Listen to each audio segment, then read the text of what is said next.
ഇന്നത്തെ നമ്മുടെ ചിന്തയ്ക്കായിട്ട് ഉൽപ്പത്തി പുസ്തകം 4-ാം അധ്യായത്തിൻ്റെ 3 മുതൽ 5 വരെയുള്ള വേദഭാഗം നാം വായിക്കാൻ പോവുകയാണ്. ലൈസ അത് നമ്മെ വായിച്ച് സഹായിക്കും. കഴിഞ്ഞിട്ട് കയീൻ നിലത്തെ അനുഭവത്തിൽ നിന്ന് യഹോവയ്ക്ക് ഒരു വഴിപാട് കൊണ്ടുവന്നു. ആബേലും ആട്ടിൻകൂട്ടത്തിലെ കടിഞ്ഞൂലുകളിൽ നിന്ന് അവയുടെ മേധസ്സിൽ നിന്ന് തന്നെ ഒരു വഴിപാട് കൊണ്ടുവന്നു. യഹോവ ഹാബേലിലും അവന്റെ വഴിപാടിലും പ്രസാദിച്ചു, കയീനിലും അവന്റെ വഴിപാടിലും പ്രസാദിച്ചില്ല. യഹോവ കയീന് ഏറ്റവും കോപമുണ്ടായി, അവന്റെ മുഖം വാടി. Genesis chapter 4 verses 3 through 5. Let me read it for you here. In the course of time, Cain brought to the Lord an offering of the fruit of the ground, and Abel also brought of the firstborn of his flock and of their fat portions. And the Lord had regard for Abel and his offering, but for Cain and his offering he had no regard. So Cain was very angry, and his face fell. ബൈബിളിലെ ആദ്യത്തെ ഗ്രന്ഥമാണല്ലോ ഉൽപ്പത്തി. Genesis is the first book of the Bible. Bible ആരംഭിക്കുന്നത് ആദിയിൽ എന്ന വാക്കോടുകൂടിയാണ്. Bible begins with the words in the beginning. ആ വാക്കിനോട് വളരെ വിശ്വസ്ത പുലർത്തുന്ന ഒരു ടൈറ്റിലാണ് പുസ്തകത്തിന് ലഭിച്ചിരിക്കുന്നത്, Genesis. And to that phrase in the beginning, this particular title of the book, Genesis, holds very much resemblance. ആരംഭവും ഉത്ഭവം എന്നാണ് ജെനസിസ് എന്ന വാക്കിന് അർത്ഥം. The meaning of Genesis essentially means the beginning. ഈ പുസ്തകത്തിൽ ഈ പ്രപഞ്ചത്തിൻ്റെ ഉത്ഭവം നമുക്ക് കാണാം. In this book we see the beginning of the world, ജീവന്റെ ഉത്ഭവം, the beginning of life, കുടുംബത്തിന്റെ ഉത്ഭവം, the beginning of family, പാപത്തിന്റെയും മരണത്തിന്റെയും ആരംഭം, the beginning of sin and death, യാഗങ്ങളുടെ ആരംഭം, the beginning of sacrifices, ഭാഷകളുടെ ആരംഭം, the beginning of languages, മതങ്ങളുടെ ആരംഭം, the beginning of religions, Israel എന്ന ജാതിയുടെ ആരംഭം, the beginning of the group of Israel. 1 മുതൽ 11 വരെയുള്ള അധ്യായങ്ങളിൽ പ്രാചീന ചരിത്രമാണ് നമുക്ക് കാണാൻ സാധിക്കുന്നത്. പ്രൈമിവൽ ഹിസ്റ്ററി എന്ന് പറയും. In the beginning chapters, we see what is called as the primeval history, chapters 1 through 11. ഏതാണ്ട് 2000 വർഷത്തെ ചരിത്രം ആ 11 അധ്യായങ്ങളിൽ കാണാൻ കഴിയും. In those 11 chapters, we see a history of around 2000 years. പിന്നാലെ വരുന്ന 12 മുതൽ 50 വരെയുള്ള അധ്യായങ്ങളിൽ കേവലം 226 വർഷത്തെ ചരിത്രമാണ്. And the following chapters have what's called the patriarchal history, and it has 226 verses. Years.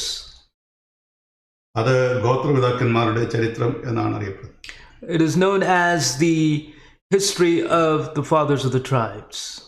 മൊത്തം 2286 വർഷത്തെ ചരിത്രം ഈ ഉൽപ്പത്തി പുസ്തകത്തിൽ ഉണ്ടെന്നാണ് കണക്കാക്കപ്പെടുന്നത്. In Genesis itself, it is recorded as the history of 2286 years. വളരെ ആശ്ചര്യകരമായ ഒരു കാര്യം, പുറപ്പാട് മുതൽ വെളിപ്പാട് വരെയുള്ള 65 പുസ്തകങ്ങളിൽ ഏതാണ്ട് 1814 വർഷത്തെ ചരിത്രമേ ഉള്ളൂ. In the history of Genesis, all the way to the end of the book, the history spans only around 1814 years or 1814 years. മൊത്തം 65 പുസ്തകങ്ങൾ ഉള്ളതിനേക്കാൾ കൂടുതൽ ചരിത്രം ആ ചരിത്രകാലം ഈ ഉൽപ്പത്തി പുസ്തകത്തിലുണ്ട്. More than the history that is recorded in all the books in the Bible is the history of the book of Genesis. മൊത്തം ബൈബിളിലെ ചരിത്രകാലം 4100 വർഷമായിട്ടാണ് കരുതപ്പെടുന്നത്. It is considered to be 4,100 years as the total history of the biblical times. പ്രാചീന ചരിത്രം ആയി നാം കാണുന്ന 1 മുതൽ 11 വരെയുള്ള അധ്യായങ്ങളിൽ പ്രസിദ്ധരായ പല വ്യക്തികളെയും നമുക്ക് കാണാൻ കഴിയും. What we see as a primeval history in chapters 1 through 11, we see some notable characters. Adam, Abel, Enoch, Noah എന്നിവർ അവരിൽ ചിലരാണ്. And some of those are Adam, Abel, Enoch, and Noah. എന്നാൽ 4-ാം അധ്യായം 2 സഹോദരന്മാരുടെ കാര്യങ്ങൾ വിവരിക്കാനായി മാത്രം മാറ്റിവെച്ചിരിക്കുകയാണ്. But chapter 4 is set apart to detail life of just 2 characters, 2 brothers. Adam ഹവ്വമാർക്ക് ജനിച്ച ആദ്യത്തെ 2 ആൺ സഹോദരങ്ങൾ. And these were the first 2 sons born to Adam and Eve. അതിൽ മൂത്തയാൾ കയീനും രണ്ടാമത്തെയാൾ ഹാബേലുമാണ്. The older is Cain and the younger is Abel. ഈ 4-ാം അധ്യായം കഴിഞ്ഞാൽ പഴയ നിയമത്തിൽ കയീൻ, ഹാബേൽ എന്ന പേരുകളെ നമുക്ക് വായിക്കാൻ കഴിയും. After chapter 4, we don't read of the names Cain and Abel പഴയ നിയമത്തിൽ. in the Old Testament. എന്നാൽ പുതിയ നിയമത്തിൽ അവരെ ചില സ്ഥലങ്ങളിൽ കാണാനായിട്ട് സാധിക്കും. But in the New Testament, we see certain occurrences of that name. കയീൻ എന്ന പേര് 4-ാം അധ്യായത്തിൽ മാത്രം 14 പ്രാവശ്യം ഉപയോഗിച്ചിട്ടുണ്ട്. In chapter 4, Cain itself is used 14 times.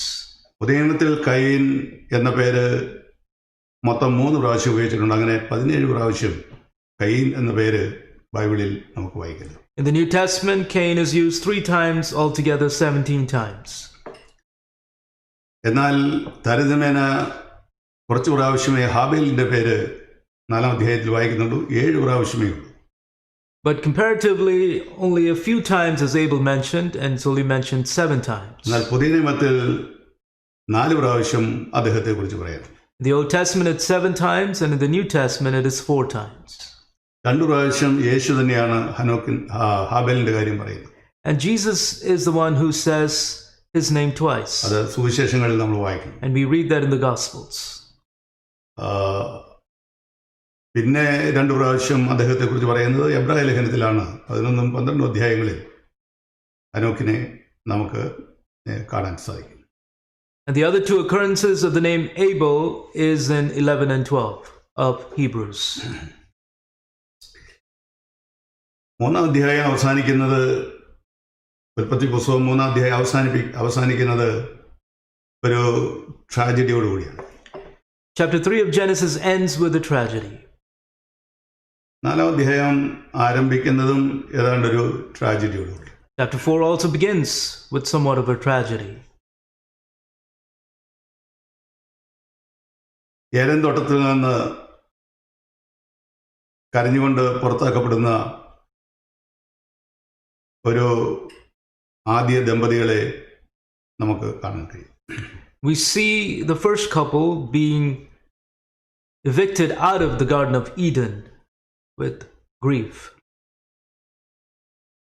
അവർക്ക് മടങ്ങി അതിൽ പ്രവേശനം നിഷേധിച്ചു. തിരിയുന്ന വാളുമായി കാവൽക്കാരനെ അവിടെ ദൈവം ദൂതനെ നിർത്തി. അതുകൊണ്ട് ഒരിക്കൽ പോലും അതിലേക്ക് പ്രവേശനാനുമതി ഉണ്ടായിരുന്നില്ല. They were barred from getting back into the Garden of Eden, and the angel of God was set as a guard there with swords to prevent entry. Eden തോട്ടത്തിൻ്റെ പരിസരത്തൂടെയും അതിൻ്റെ വാതിലൂടെയും ആദം ഹവ്വ ദമ്പതിമാർ മാത്രമല്ല, അവർക്ക് ജനിച്ച കയീനും ഹാബേലും നടന്നു പോയിട്ടുണ്ടാവും. നടന്നു പോകുമ്പോൾ പഴയ ഓർമ്മകൾ അവരുടെ മനസ്സിലേക്ക് വന്നിട്ടുണ്ടാകും. And Adam and Eve, Abel and Cain may have walked around the surroundings of the Garden of Eden and could have recollected things from that time. എന്തുകൊണ്ട് അവർക്ക് ഏദൻ പ്രദേശ നഷ്ടമായി എന്നും ഉള്ളതായ ആ ചരിത്രം മക്കളോട് വിവരിച്ചിട്ടുണ്ടാകും. Maybe they told their children, why is it that they lost the privilege of the paradise? നിശ്ചയമായും ആ കഥ, ആ അനുഭവം ഈ മക്കളെ സ്വാധീനിച്ചിട്ടുണ്ട് എന്ന് ഞാൻ വിചാരിക്കുക. I believe that story, that account, may have influenced these sons. പാപം ചെയ്തില്ലായിരുന്നെങ്കിൽ ഏദൻ പ്രദേശയിൽ ആദ്യത്തെ മക്കൾ ജീവിക്കേണ്ടതായിരുന്നു. പാപം ചെയ്ത നിമിത്തം ഏദൻ പ്രദേശിക്ക് വെളിയിൽ ആദം ഹവ്വാമാർക്കും അവരുടെ മക്കൾക്കും ജീവിക്കേണ്ടി വന്നു.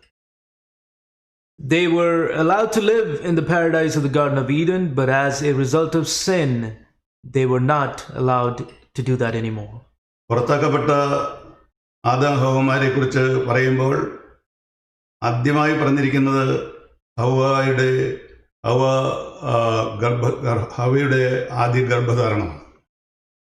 After the departure of them from the Garden of Eden, the first thing that is noted of Eve is the conception of Eve.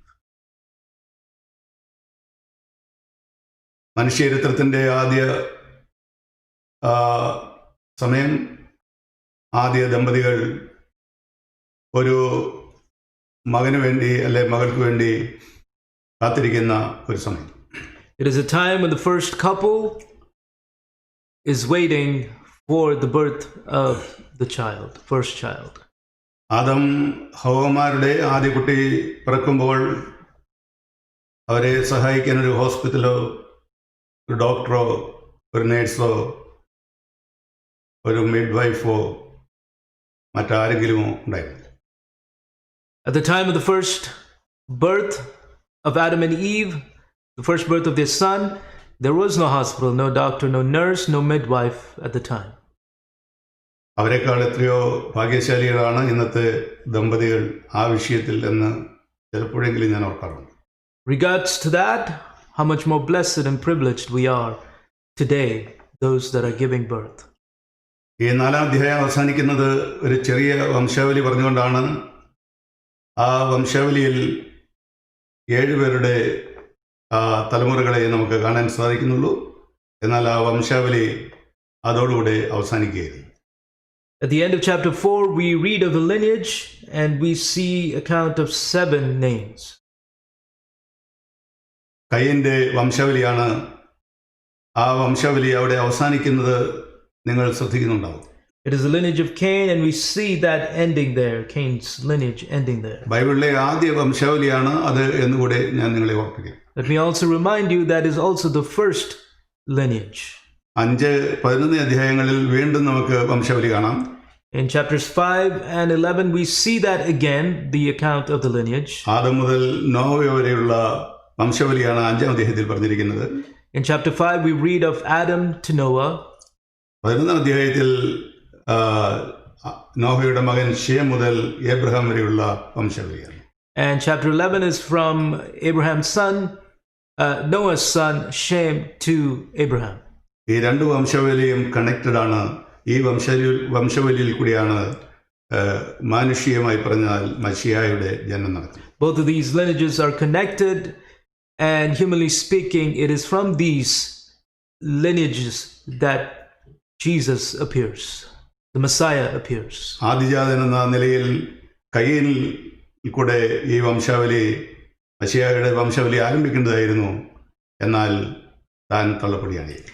As the first lineage of Cain, being Cain, the Messiah was supposed to come through that lineage. However, that lineage is set apart. വേറൊരു ദുരന്തം ഇതിൻ്റെ അവസാനത്തിലും കാണാം. അത് 7-ാമത്തെ തലമുറയോടടുത്ത് ജീവിച്ച അല്ലെങ്കിൽ 6-ാം തലമുറക്കാരനായിരുന്ന ലാമെക്കിൻ്റെ ബഹുഭാര്യത്വം ആണ്. We also see another sort of a tragedy that is noted of Lamech as who was part of the 6th generation.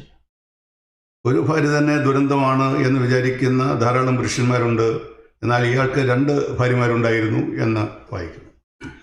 We read of him as having 2 wives. ബഹുഭാര്യത്വം, ഏകഭാര്യത്വം എന്നുള്ള ദൈവത്തിൻ്റെ പദ്ധതി ഇവിടെ മാറ്റിമറിച്ച് ലാമെക്ക് ഒരു ബഹുഭാര്യത്വം സ്വീകരിക്കുന്നത് ഇവിടെ നാം വായിക്കാം. Here we see Lamech going against God's standard of monogamy, or one wife, and going into polygamy, multiple wives.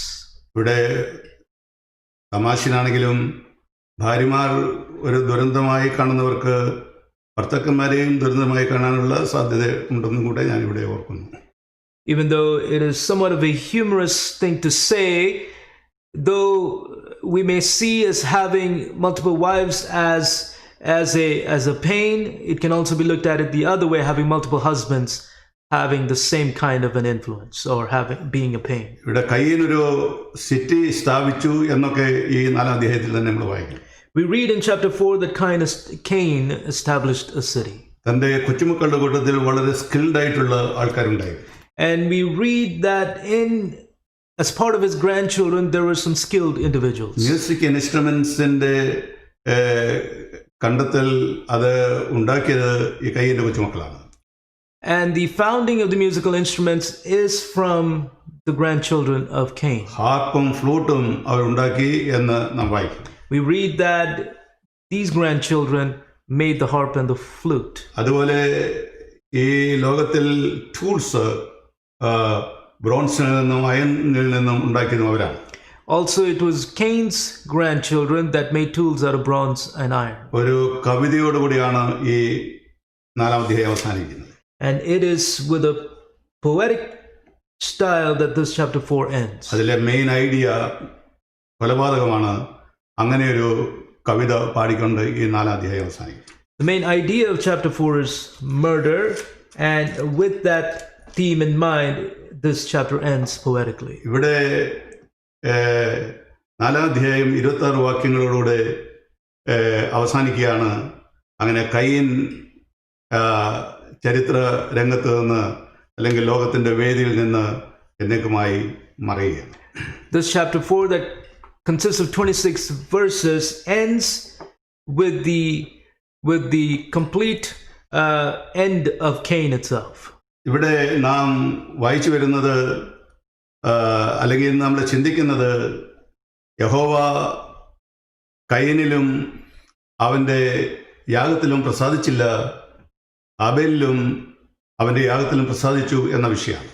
What we are thinking about this morning is God was pleased with Abel and his sacrifice, and God was not pleased with Cain and his sacrifice. വളരെ പ്രധാനപ്പെട്ടതായ ഒരു ചിന്ത നമ്മൾ ഒന്നിച്ച് share ചെയ്യാൻ ആഗ്രഹിക്കുക. We are going to think through a very important topic. യഹോവ ആബേലിലും അവൻ്റെ യാഗത്തിലും പ്രസാദിച്ചു, കയ്യിനിലും അവൻ്റെ യാഗത്തിലും പ്രസാദിച്ചില്ല. God was pleased with Abel and his sacrifice. God was not pleased with Cain and his sacrifice. ആരാധനയിൽ പ്രസാദിക്കുന്ന ഒരു ദൈവം. A God who is pleased in worship. ആരാധകനിലും പ്രസാദിക്കുന്ന ഒരു ദൈവം.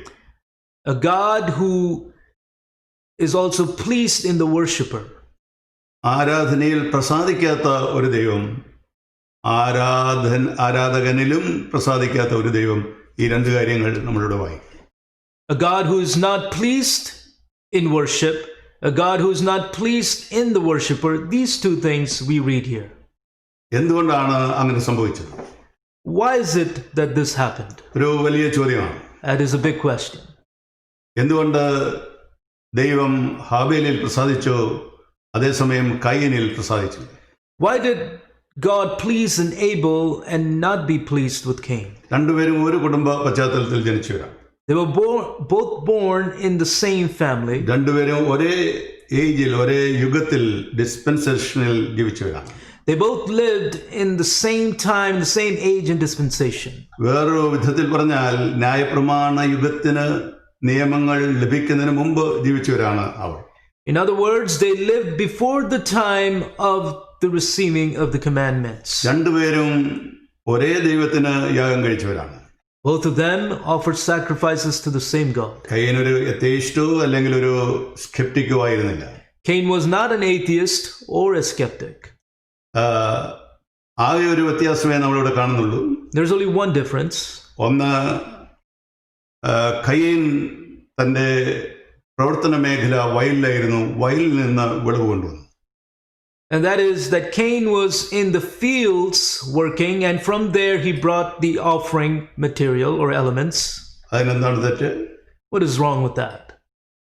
ആബേൽ തൻ്റെ പ്രവർത്തന മേഖല ആടുകളുടെ വളർത്തുമൃഗങ്ങളുടെ ഇടയിലായിരുന്നു. താനൊരു ഇടയനായിരുന്നു. അതിൽ നിന്ന് ഒരു വസ്തു ദൈവത്തിന് വഴിപാടായി കൊണ്ടുവന്നു. Abel was one who worked in the area of livestock with the animals, with goats. He was a shepherd, and from that he brought elements for sacrifice. So രണ്ടുപേരുടെയും സമ്പാദ്യത്തിൽ നിന്ന് ദൈവത്തിന് നന്ദി അർപ്പിക്കാനായി, സ്തോത്രം അർപ്പിക്കാനായി വഴിപാട് വസ്തുക്കൾ, ബലിവസ്തുക്കൾ കൊണ്ടുവന്നിരിക്കുക. And from each of their possessions they brought an element for sacrifice to God. ആരെങ്കിലും നിർബന്ധിച്ചിട്ടാണ് അത് ചെയ്ത് എന്ന് നമ്മളിവിടെ വായിക്കുന്നില്ല. We do not read here that they did that under compulsion. അവർ സ്വമേധയാ ദൈവത്തിന് വഴിപാടർപ്പിക്കുകയാണ്. They came before God to offer sacrifice voluntarily. ഏത് ഒക്കേഷനിലാണ് അത് ചെയ്തത് നമുക്കറിയില്ല. We do not know on which occasion they did that.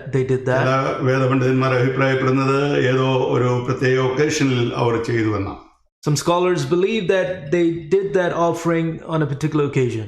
ഏതായാലും ഇവർ രണ്ടുപേരും കൂടെ ഒന്നിച്ച് ആരാധിക്കാൻ പോകുന്ന ഒരു ചിത്രം നമുക്ക് കാണാനായിട്ട് സാധിക്കും. In any case, we see that both of them going to offer sacrifices and worship together. ഇവിടെ വേദ വിദ്യാർത്ഥികൾ എന്തുകൊണ്ട് ഒന്ന് തിരസ്കരിച്ചു മറ്റേത് സ്വീകരിച്ചു എന്നുള്ളതിന് കുറഞ്ഞത് 6 ഉത്തരങ്ങൾ കണ്ടെത്തുന്നുണ്ട്. Bible scholars give at least 6 arguments or responses to why one sacrifice was pleasing and the other was not. ഒന്നാമത്തെ ചിന്ത, ദൈവം സർവാധിപതിയാണ്, ഒന്ന് സ്വീകരിക്കാനും തിരസ്കരിക്കാനുമുള്ള സ്വാതന്ത്ര്യം, അധികാരം അദ്ദേഹത്തിനുണ്ട് എന്നാണ്. The first response is that God is all sovereign and he has the ultimate free will or complete will to be pleased and not be pleased with the other. ഇസ്ഹാക്കിന്റെ 2 മക്കളിൽ യേശാവിനെ റിജക്റ്റ് ചെയ്യാനും യാക്കോബിനെ സ്വീകരിക്കാനുമുള്ള സ്വാതന്ത്ര്യം ദൈവത്തിനുണ്ടായി. God had the complete freedom to reject one son and accept the other of Jacob, of Isaac. ജോസഫിന്റെ മൂത്ത മകനാണ് മനേശ, രണ്ടാമത്തെ മകനാണ് എഫ്രൈം. അവരിൽ ഇളയ ആളിനെ മൂത്ത ജ്യേഷ്ഠ സ്ഥാനം നൽകിക്കൊണ്ട് സ്വീകരിക്കാനുള്ള അധികാരം യാക്കോബിനുണ്ടായിരുന്നു. എങ്കിൽ ദൈവത്തിന് ഇതും ചെയ്യാനുള്ള അധികാരമുണ്ട് എന്ന് അവർ ചിന്തിക്കുകയാണ്. Joseph's first son is Manasseh and the second is Ephraim, and if Joseph had the freedom to reject and accept the other, then certainly God does. ദൈവത്തിന്റെ പ്രിറോഗേറ്റീവ് ആണ്, അധികാരത്തിൽപ്പെട്ട കാര്യമാണ്. ദൈവം സോവറിനാണ്. അതുകൊണ്ട് ഇങ്ങനെ ഒരു റിജക്ഷനും ഒരു അക്സെപ്റ്റൻസും ഉണ്ടായി എന്ന് ചിന്തിക്കുന്നവർ ഒരു വലിയ ആൾക്കാരുണ്ട്. അതായത് ലൂതർ, കാൽവിൻ തുടങ്ങിയ ആൾക്കാർ അങ്ങനെ ചിന്തിക്കുന്നവർ. There's a majority group that believes that God is sovereign. He has the prerogative to choose, to reject and to accept who he wants. Luther and Calvin are some of those. അപ്പോൾ നമുക്ക് അക്വയരായ ഈ ആരാധകരെ കുറ്റം പറഞ്ഞിട്ട് കാര്യമില്ല. And so then we don't have to put blame on those offering sacrifices or the worshippers. തൽക്കാലം ആ അഭിപ്രായം നമ്മൾ വിട്ടുകളയുക. For the time being, let us set that aside, that argument. രണ്ടാമത്തത് പുവർ ക്വാളിറ്റിയാണ് കൊണ്ടുവന്നത്. ഹാബേല് ഏറ്റവും നല്ല ക്വാളിറ്റി കൊണ്ടുവന്നപ്പോൾ, തൻ്റെ ആടുകളിൽ നിന്ന് ഏറ്റവും നല്ല ക്വാളിറ്റി കൊണ്ടുവന്നപ്പോൾ കയ്യൻ ഏറ്റവും മോശമായ ക്വാളിറ്റിയാണ് കൊണ്ടുവന്നത്. The second argument is this: and that is of poor quality, that Cain brought not so good quality, while Abel brought the best quality. ഒടിഞ്ഞതും ചതഞ്ഞതും മുറിഞ്ഞതുമായ വിളവ് സാധനങ്ങൾ അദ്ദേഹം ദൈവത്തിന് അർപ്പിക്കാനായിട്ട് കൊണ്ടു. And it is that Cain brought things that were not perfect, had some sort of blemishes. അതും തൽക്കാലം നമ്മൾ വിട്ടുകളയാണ്. And even that, for the time being, let us set that aside. മൂന്നാമത്തേത് ഹാബേലിൻ്റെത് blood shed ഉള്ളതായ ആനിമൽ സാക്രിഫൈസ് ആയിരുന്നെങ്കിൽ കൈൻ്റേത് രക്തരഹിത വഴിപാടായിരുന്നു. The third argument is this, and that is of bloodshed. Abel's sacrifice, there was bloodshed of the animal. In Cain's sacrifice, there wasn't any. ഒന്ന് ആനിമലാണെങ്കിൽ മറ്റേത് ഭൂമിയിൽ നിന്നുള്ളതായ ജീവനില്ലാത്ത രക്തം ഇല്ലാത്തതായ ഒരു വസ്തുവാണ്.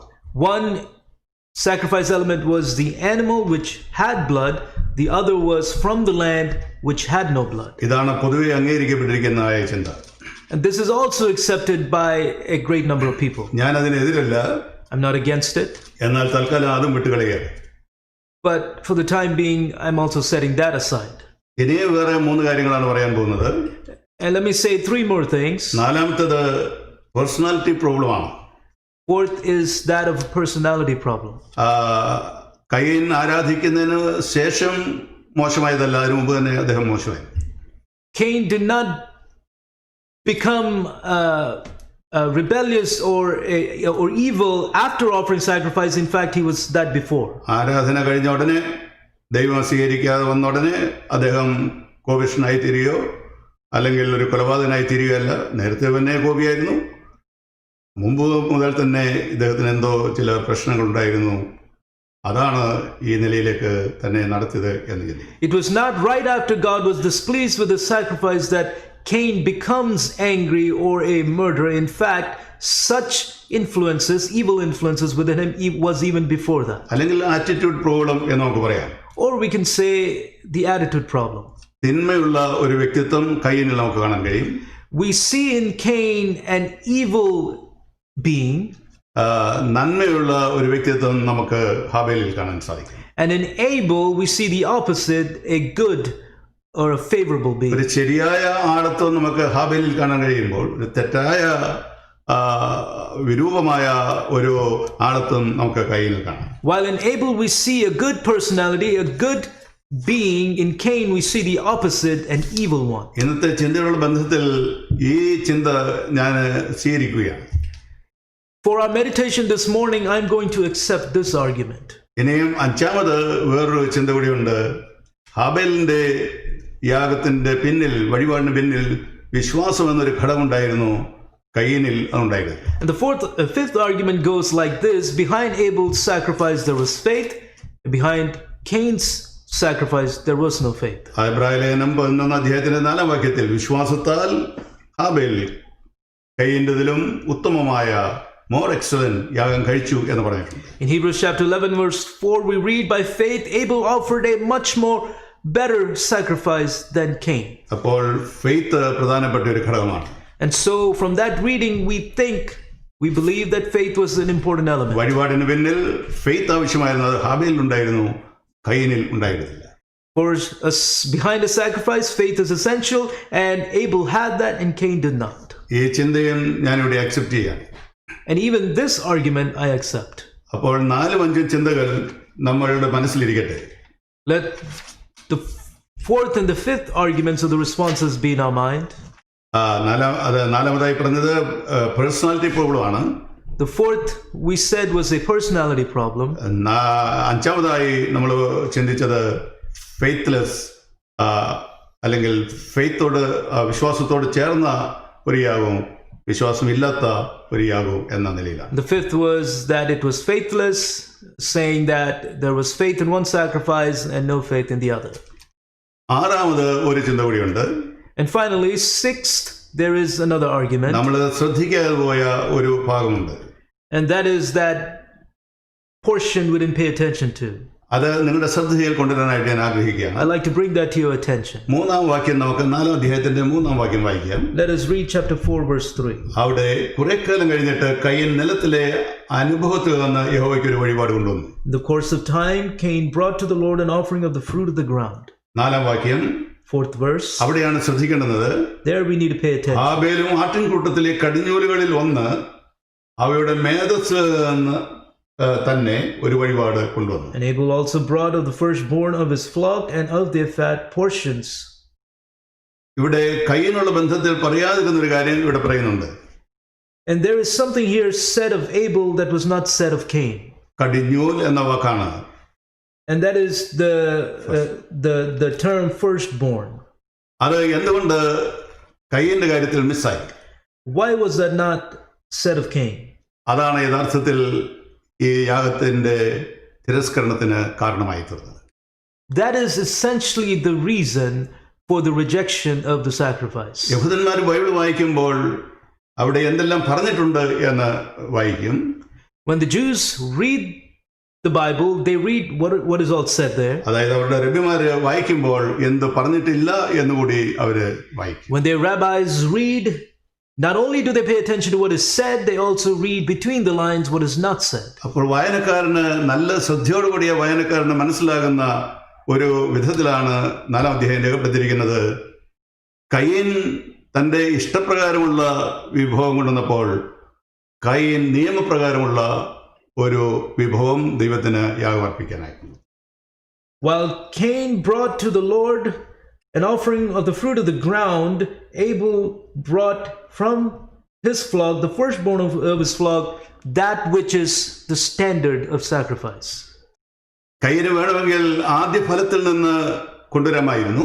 Cain could have brought things from the first of his fruit. നമുക്കറിയാം അത് യാഗങ്ങളുടെ കൂട്ടത്തിൽ രക്തരഹിത യാഗങ്ങളുണ്ട്, രക്തസഹിത യാഗങ്ങളുണ്ട്.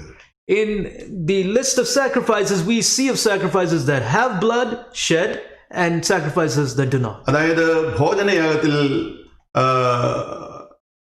മീൽ ഓഫറിംഗിൽ രക്തം ഷെഡ് ചെയ്യുന്നില്ല. For example, in meal offerings there is no blood.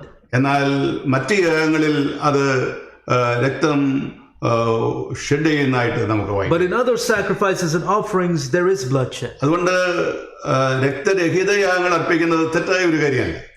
So to offer sacrifices that do not have bloodshed is not a wrong thing. പക്ഷേ അത് എങ്ങനെ അർപ്പിക്കണമെന്നൊരു നിയമം ഉണ്ടായി. But there was a standard, a requirement in how that has to be offered. ഇവിടെ രണ്ടുപേരും ദൈവത്തിന് യാഗം അർപ്പിക്കാൻ വരുമ്പോൾ ഒരാള് അന്ന് നിലവിലുണ്ടായിരുന്ന നിയമം അനുസരിച്ച്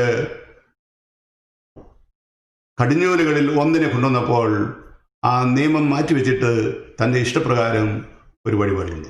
Here when we see two brothers coming to offer sacrifices, one of the brothers, Abel, brought the firstborn of his flock, which was in alignment with the requirement and the standard of sacrifice, while Cain just brought one from his fruit of the ground. ഇവിടെ അന്നത്തെ നിയമം എന്ന് ഞാൻ പറയുമ്പോൾ ലിഖിത രൂപത്തിലുള്ള നിയമമല്ല, അലിഖിത രൂപത്തിലുള്ളതായ നിയമത്തെക്കുറിച്ചാണ്. When I talk about the regulations for sacrifices, I'm not talking about a literal sacrifice. It was an understood requirement. ഈ യാഗത്തെക്കുറിച്ചുള്ള അറിവ് തന്നെ പേരൻസിൽ നിന്നായിരിക്കും അവർക്ക് ലഭിച്ചിരിക്കുന്നത്. The understanding of sacrifices may have been inherited from their parents. അവര് ആ യാഗം അർപ്പിക്കുമ്പോൾ അതിന്റെ നിയമങ്ങളും അവരോട് പറഞ്ഞിരിക്കണം. While they offer sacrifices, they also have to be told of the regulations behind the sacrifice. പക്ഷേ കയ്യിന്റെ ആ ക്യാരക്ടർ 4, 5, 6 ആ ചിന്തകൾ മനസ്സിലിരിക്കട്ടെ.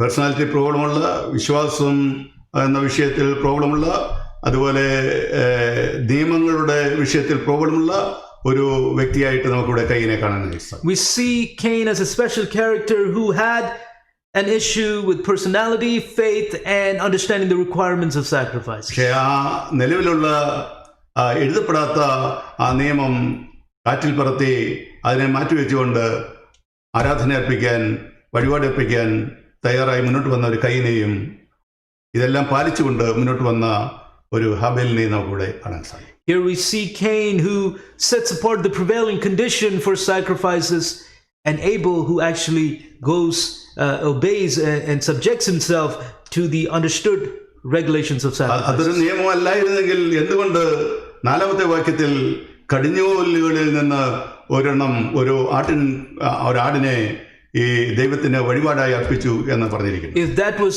not the condition for the right kind of sacrifice, then why in verse 4 does it say the firstborn of his flock? ഇനിയും നമ്മൾ ശ്രദ്ധിക്കേണ്ടുന്നതായ ഒരു കാര്യം, 5 വാക്യങ്ങളിൽ ആദ്യത്തെ 5 വാക്യങ്ങളിൽ 4 പ്രാവശ്യം വഴിപാട് എന്നുള്ള വാക്കാണ് ഉപയോഗിച്ചിരിക്കുന്നത്.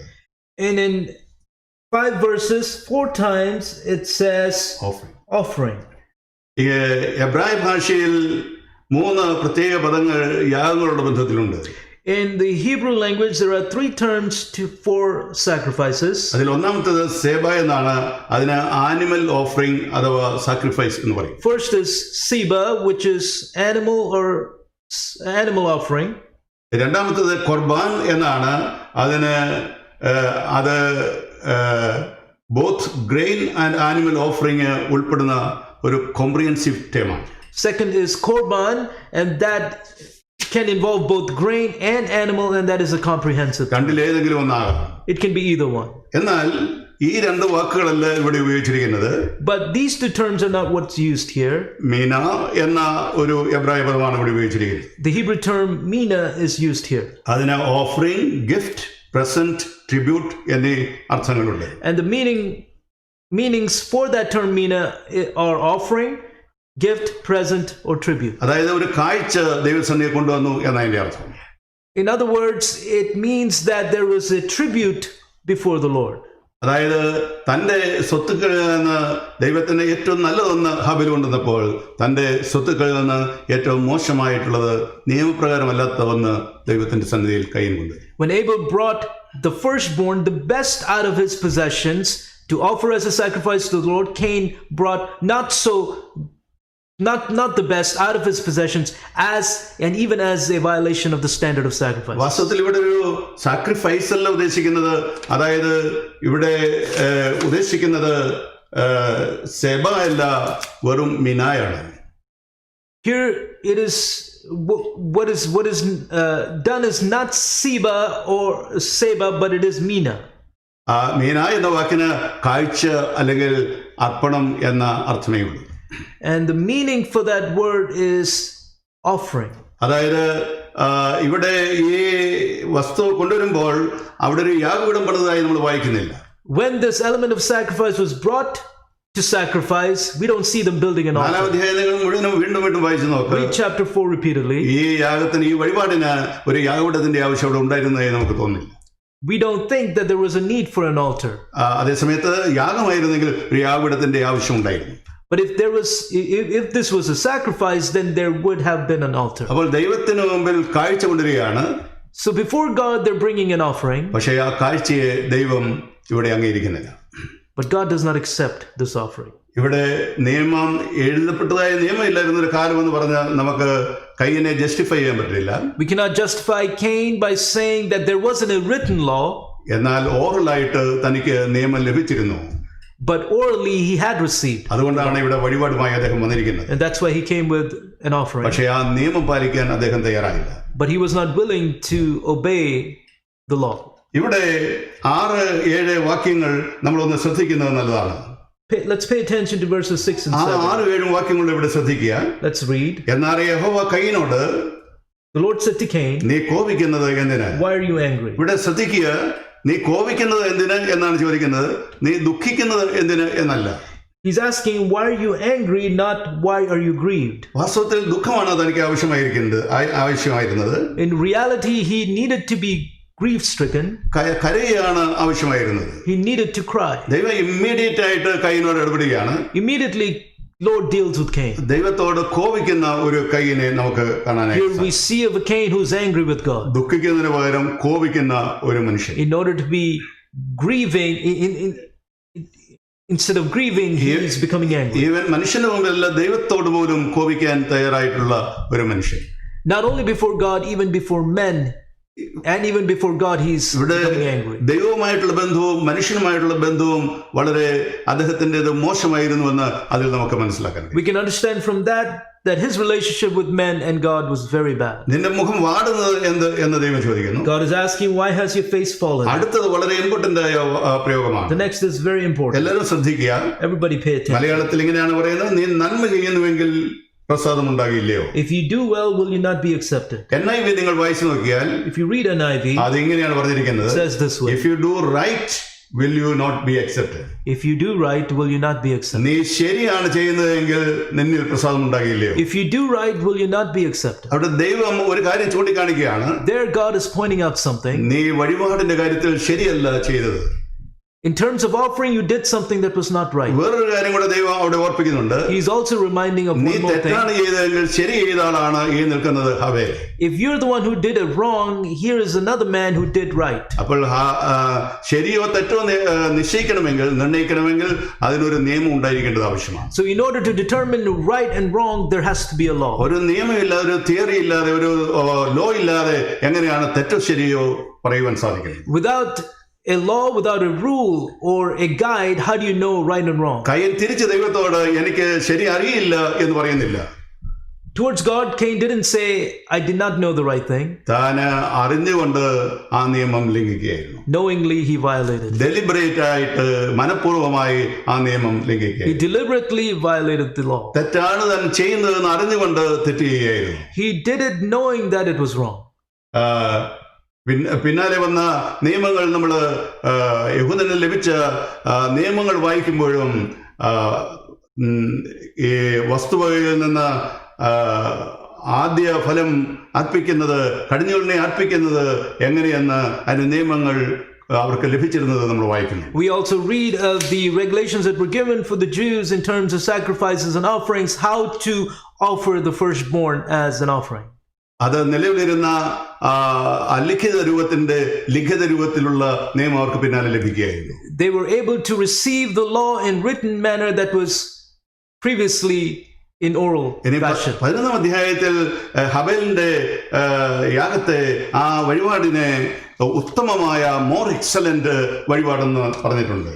In chapter 11 it says that Abel's sacrifice was most excellent.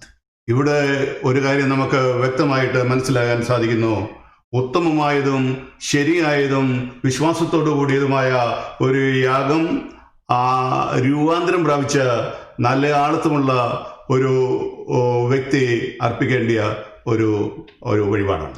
Here we understand one thing, that it is the person who has been transformed or renewed that has to offer a sacrifice, that can offer a sacrifice that is more excellent. ഇവിടെ ബൈബിളിൽ പലയിടങ്ങളിലും ഹാബേലിന് കൊടുത്തിരിക്കുന്ന ഒരു പേരുണ്ട്, നീതിമാൻ എന്നാണ്. എബ്രായർ 11ാം അധ്യായത്തിന്റെ 4ാമത്തെ വാക്യത്തിലും, അതുപോലെ മത്തായി സുവിശേഷം 23ാം അധ്യായത്തിന്റെ 35, ലൂക്കോസിന്റെ സുവിശേഷം 11:50 എന്നീ ഭാഗങ്ങളിൽ, പ്രത്യേകിച്ച് മത്തായിയിൽ അത് നീതിമാൻ എന്ന് ഹാനോക്കിനെ കുറിച്ച് ഹാബേലിനെ കുറിച്ച് പറയുന്നു. And we see a term associated with Abel in Hebrews 11:4, Matthew 23:35, and Luke 11:50, specifically in Matthew, saying that he is righteous.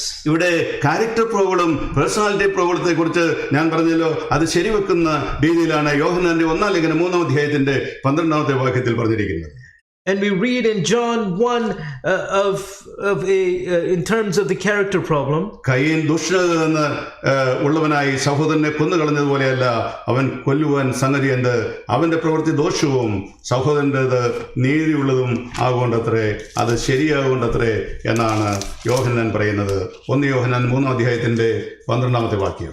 And we read that in 1 John 3 verse 12. ഇനിയും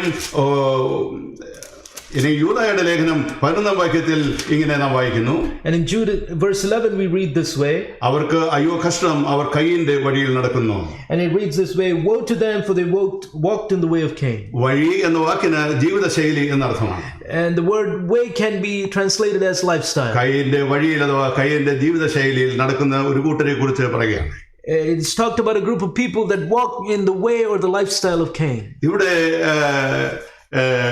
നമുക്ക് രണ്ട് ഗ്രൂപ്പ് വർഷിപ്പേഴ്സിനെ കാണാനായിട്ട് സാധിക്കും. Here we see two groups of worshippers. സ്വന്തം ശൈലിയിൽ ആരാധന അർപ്പിക്കുന്നവരും, There are those that worship in their own style, ദൈവത്തിന്റെ ശൈലിയിൽ ആരാധന and അർപ്പിക്കുന്നവരും. then there are those that worship in God's way. ഇങ്ങനെ രണ്ട് രീതിയിലുള്ളതായ ആരാധനയല്ലാതെ മൂന്ന് രീതിയിലുള്ള ആരാധന ലോകത്തിലില്ല.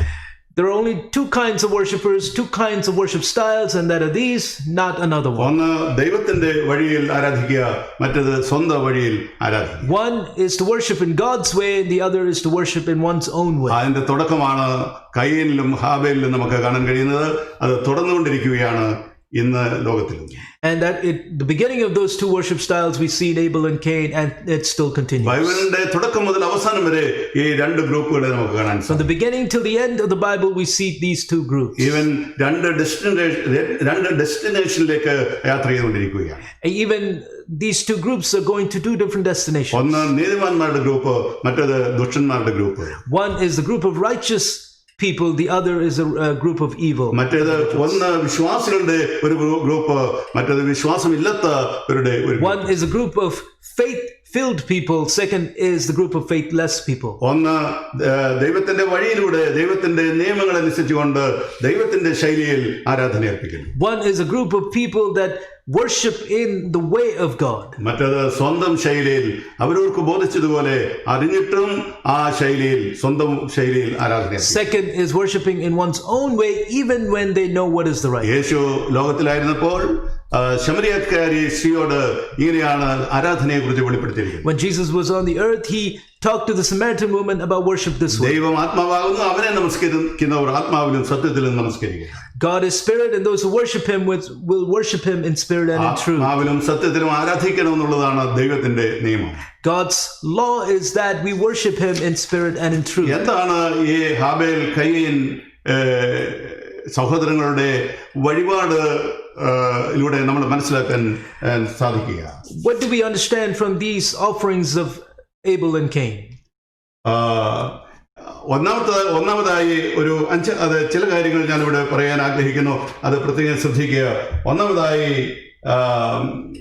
ദൈവത്തിന്റെ അക്സെപ്റ്റൻസ് ആണ് വഴിപാടിനെ ഡിഫറൻഷിയേറ്റ് ചെയ്യുന്നത്. What differentiates between the two offerings is the acceptance of God. ആര് എന്ത് കഴിച്ചു എന്നുള്ളത് ഇമ്പോർട്ടന്റ് ആയ ഒരു കാര്യമാണ്. It is important to note what was offered. എന്ത് കഴിച്ചു എന്നുള്ളത് ഇമ്പോർട്ടന്റ് ആയ ഒരു കാര്യമാണ്. It is important to note what was offered. അത് എങ്ങനെ കഴിച്ചു എന്നുള്ളത് ഇമ്പോർട്ടന്റ് ആയ കാര്യമാണ്. It is important to note how it was offered. പക്ഷേ ഫൈനൽ സിഗ്നേച്ചർ ദൈവത്തിൻ്റെതാണ്. But the final signature is from God. Final word ദൈവത്തിൻ്റെതാണ്. The final word is of God. നമുക്ക് എങ്ങനെ ചെയ്യാനും സ്വാതന്ത്ര്യമുണ്ട്. We have the freedom to do how we want to. എന്തിനെ അർപ്പിക്കാനും നമുക്ക് We സ്വാതന്ത്ര്യമുണ്ട്. have the freedom to offer what we want. എന്നാൽ ഫൈനലായി ദൈവത്തിന്റെ സിഗ്നേച്ചർ നമ്മുടെ ആരാധനയ്ക്കുണ്ടോ, അത് ഇമ്പോർട്ടന്റ് ആയ കാര്യമാണ്. But it is important to consider if we have the final seal or signature from God on our worship. രണ്ടാമതായി ഓർക്കേണ്ടുന്ന ഒരു സംഗതി, തെറ്റായി നീണ്ടകാലം കുറ്റബോധത്തോടെ ജീവിക്കുന്നതിനേക്കാൾ ശരിയായി ആരാധിച്ച് ഷോർട്ടായി ജീവിക്കുന്നതാണ് എന്ന സത്യമാണ്. The second truth is that it is better to live a short life with a good conscience and doing a right thing than to live a long life with a stricken conscience and doing false things. ഹബേല് ഏറ്റവും കുറച്ച് ജീവിച്ച ഒരു വ്യക്തിയാണ്. Abel is one who lived a short life. പക്ഷെ ശരിയായി ജീവിച്ച് ശരിയായി ആരാധിച്ചിട്ട് താൻ മരിക്കുകയാണ് ചെയ്തത്. But he lived right, worshipped correctly, and then he passed. ആദ്യ രക്തസാക്ഷിയായി തീർന്നു. He was the first martyr. താരതമ്യേന ഒരു ഷോർട്ട് ടൈം അദ്ദേഹം ജീവിച്ചു. He lived a very short life. എന്നാൽ കയീൻ അങ്ങനെയല്ല. But Cain was not that way. തനിക്ക് നീണ്ടകാലം ജീവിക്കാൻ He സാധിച്ചു. lived a long life. തനിക്ക് 7 തലമുറ വരെ ഉണ്ടായതായി നമ്മൾ We വായിക്കുന്നു. read of him having 7 generations. വളരെ സ്കിൽഡ് ആയിട്ടുള്ള ആൾക്കാർ തന്റെ കുടുംബത്തിൽ ജനിച്ചു. From his family line, there were skilled താൻ individuals. തന്നെ ഒരു സിറ്റി തന്റെ മകന്റെ പേരിൽ പണിയുകയും ചെയ്തിട്ടുണ്ട്. Even he himself established a city under his own son's name. പക്ഷേ നിത്യത അദ്ദേഹം എവിടെയായിരിക്കും ചെലവഴിക്കുന്നത് ഇമ്പോർട്ടന്റ് ആയ ഒരു പ്രശ്നമാണ്. But the important question is, where does he live his eternity? അദ്ദേഹം വാസ്തവത്തിൽ കൊല്ലപ്പെടേണ്ടുന്ന ഒരു വ്യക്തിയായിരുന്നു. He was actually one to be murdered. ശിക്ഷിക്കപ്പെടേണ്ടുന്ന ഒരു വ്യക്തിയായിരുന്നു. He's one to be disciplined. ദൈവം അവനെ കൊന്നുകളഞ്ഞില്ല. But God didn't kill him. നീണ്ടകാലം ജീവിക്കാൻ He അനുവദിച്ചു. let him to live a long time. അദ്ദേഹം അന്ന് മരിച്ചു പോയിരുന്നെങ്കിൽ If he had died then, അദ്ദേഹത്തിന്റെ ജീവിതം ഒരു ദുരന്തമാകില്ലായിരുന്നു. His life would not have been a tragedy. എന്ന് പറഞ്ഞാൽ അതൊരു അദ്ദേഹത്തിന്റെ ജീവിതം ഒരു ദുരന്തമാണ്.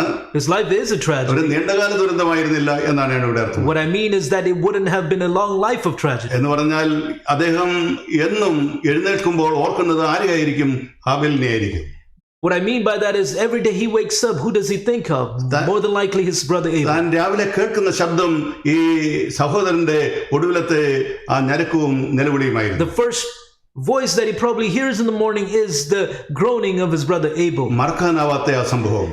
It is an account that he cannot forget. തന്റെ കണ്ണിന് മുമ്പിൽ എപ്പോഴും അങ്ങനെ തെളിഞ്ഞു നിൽക്കുന്നു. Always in front of him. തന്റെ ചെവിയിൽ അത് എപ്പോഴും മുഴങ്ങിക്കൊണ്ടിരിക്കുന്നു. Always hearing in his ears. തന്റെ മനസ്സാക്ഷിയിൽ തന്നെ കുറ്റപ്പെടുത്തിക്കൊണ്ടിരിക്കുന്നു. Always pricking his conscience. അങ്ങനെ ഒത്തിരി നാൾ ജീവിച്ചിട്ട് എന്താണ് കാര്യം? What is the reason? What is the point of living that way for a long time? യാതൊരു കുറ്റബോധവും ഇല്ലാതെ നീതിമാനായ ഒരാൾ മരിക്കുമ്പോൾ എല്ലാ കുറ്റബോധത്തോടും കൂടെ ദീർഘകാലം ഒരാൾ ജീവിക്കുക എന്ന് പറയുന്നത് ഏതാണ് നമ്മൾ തിരഞ്ഞെടുക്കുക? Which would we prefer and choose, to live with no guilt, a short life, or to live with complete guilt, a long life?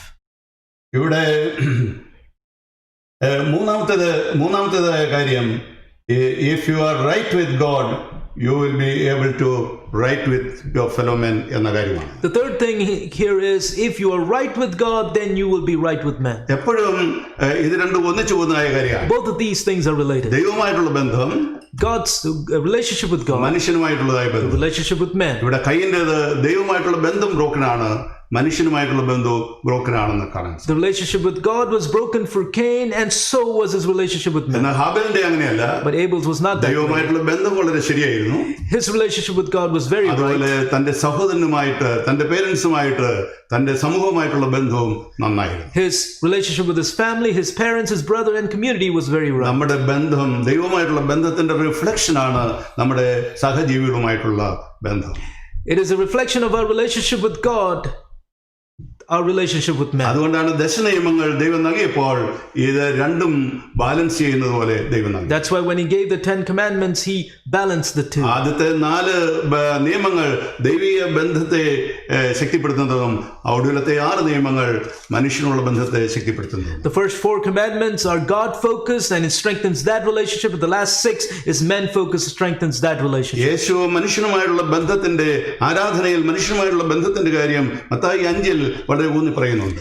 And God's relationship with man in terms of worship is very much said in Matthew 5. ആരാധിക്കുമ്പോൾ ദൈവവുമായിട്ടുള്ള ബന്ധം നന്നായിരിക്കണം, എന്നാൽ അതിനു മുമ്പ് മനുഷ്യനുമായിട്ടുള്ള ബന്ധം നന്നായിരിക്കേണ്ടതിന് വേണ്ടി പറഞ്ഞയക്കുന്ന ഒരു സംഭവം നമ്മൾ മത്തായി 5-ൽ നമ്മൾ വായിക്കും. We read of an account in Matthew chapter 5 that before worship there is something that needs to be done, reconciled before we offer worship. ആരാധന സ്വീകരിക്കുന്നതിന് മുമ്പ് ആരാധകനെ സ്വീകരിക്കുന്ന ഒരു ദൈവത്തെയാണ് ബൈബിളിൽ നമുക്ക് കാണാൻ സാധിക്കും. Before God accepts worship, he has to first accept the worshipper. നാലാമതായിട്ട് നമുക്ക് കാണാനായിട്ട് സാധിക്കുന്നത് 2 തരത്തിലുള്ളതായ ആരാധന മാത്രമേ ഉള്ളൂ. What we see fourthly is only 2 kinds of worship. അത് നേരത്തെ ഇവിടെ ഓർപ്പിച്ചതായ കാര്യമാണ്. I already mentioned that.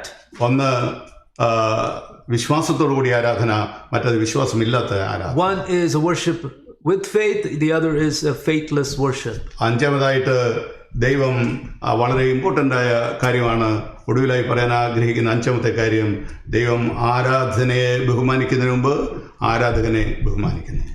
Before God respects or accepts the worship, he has to respect and accept the worshipper. കഴിഞ്ഞ ആഴ്ചകളിൽ നമ്മൾ ആരാധനയുടെ ബന്ധത്തിൽ പല കാര്യങ്ങൾ ചിന്തിച്ചു. In the last few weeks we've been thinking of things related to worship.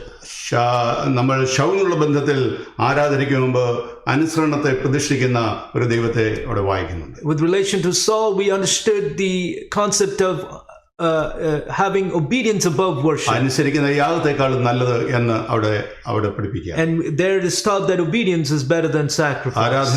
അനുസരണമില്ലാത്ത ആരാധന ദൈവത്തിന് അംഗീകരിക്കാൻ കഴിയും. God cannot accept a sacrifice of worship without obedience. രണ്ടാമത് കഴിഞ്ഞ ആഴ്ചയിൽ നമ്മൾ ചിന്തിച്ചത് വിശുദ്ധീകരണം ആരാധനയ്ക്ക് ഒഴിച്ചുകൂടാൻ പാടില്ലാത്ത കാര്യമാണ്. And the second thing that we thought about last week is that Separation is something that God cannot overlook before worship. നമുക്കറിയാം ജസ്റ്റിഫിക്കേഷൻ, സാങ്ക്ടിഫിക്കേഷൻ, ഗ്ലോറിഫിക്കേഷൻ, ഈ മൂന്ന് കാര്യങ്ങൾ ഇങ്ങനെ കണക്റ്റഡ് ആണ്. We know that justification, sanctification, and glorification are connected. ഇത് അതിന്റെ ക്രമമാണ്. It is an order. ആദ്യം ജസ്റ്റിഫിക്കേഷൻ, First justification, പിന്നെ സാങ്ക്ടിഫിക്കേഷൻ, then sanctification, പിന്നെ ഗ്ലോറിഫിക്കേഷൻ. finally ആ glorification. ക്രമത്തിലാണ് കാര്യങ്ങൾ പോകുന്നത്. Things go in that order. ആരാധനയ്ക്ക് മുമ്പിൽ വേർപാട് ആവശ്യമാണ്. So before worship, separation is important. ഇന്ന് വളരെ ഇമ്പോർട്ടന്റ് ആയ കാര്യമാണ് നിങ്ങളോട് ഷെയർ ചെയ്തത്. I shared with you today a very important thing. വളരെ ചിന്തിക്കേണ്ടതായ കാര്യങ്ങളാണ്.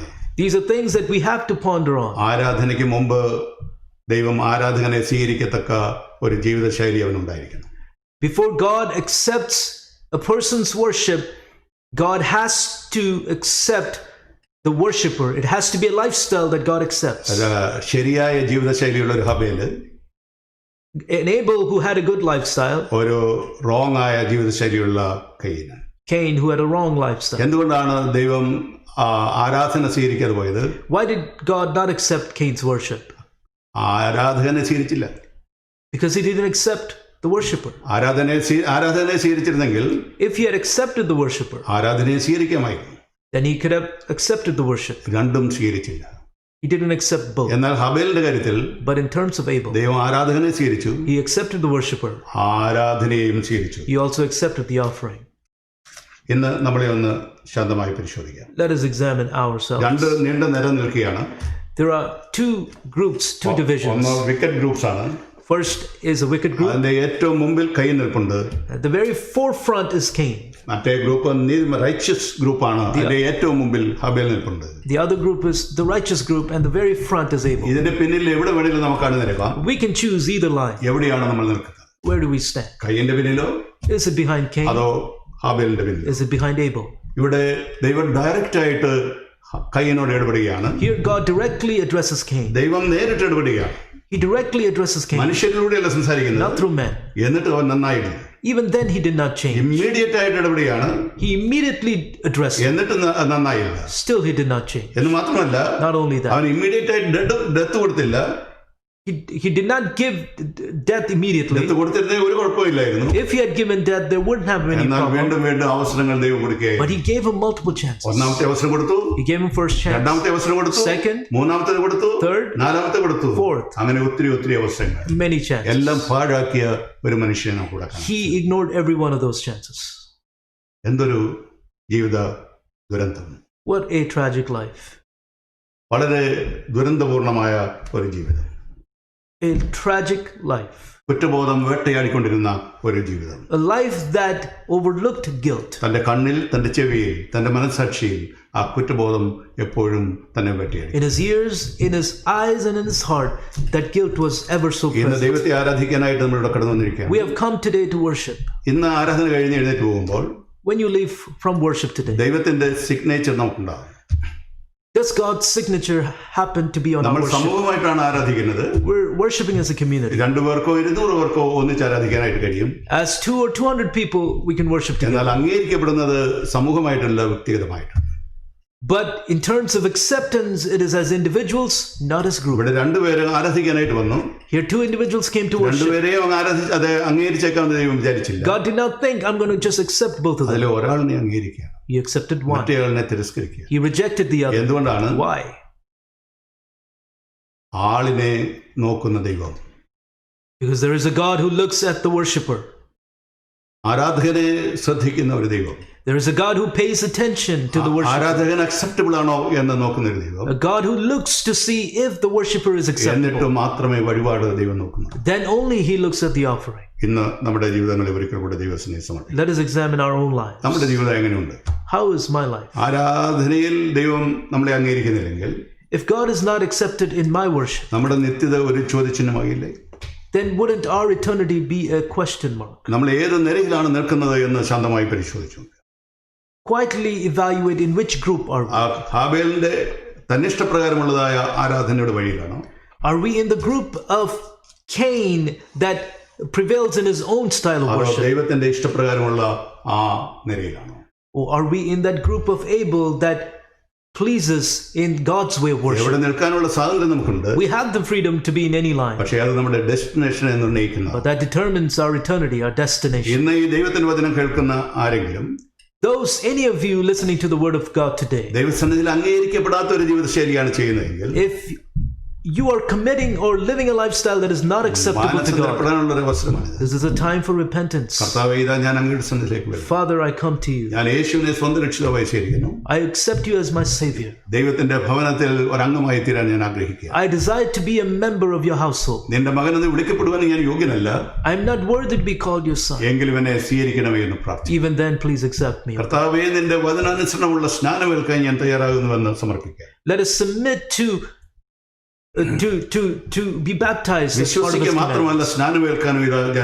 Not only to believe, but to be baptized. Not my own way, but God's way. Here I am to live a life of separation. I will worship according to your law. My goal is one, to please God.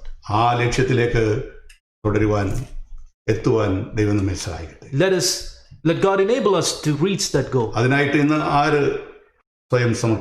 Who will submit to that? Here I am, I submit to you. Let us pray.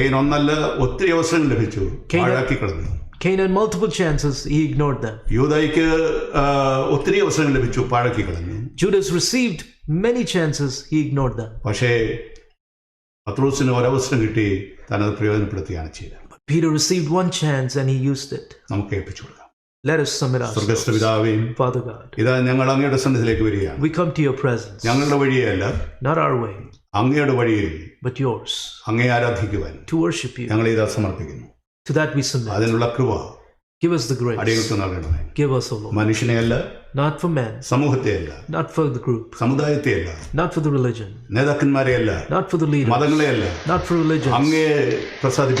To please you. To that I submit. Take care of me, Lord. In Jesus' name I pray.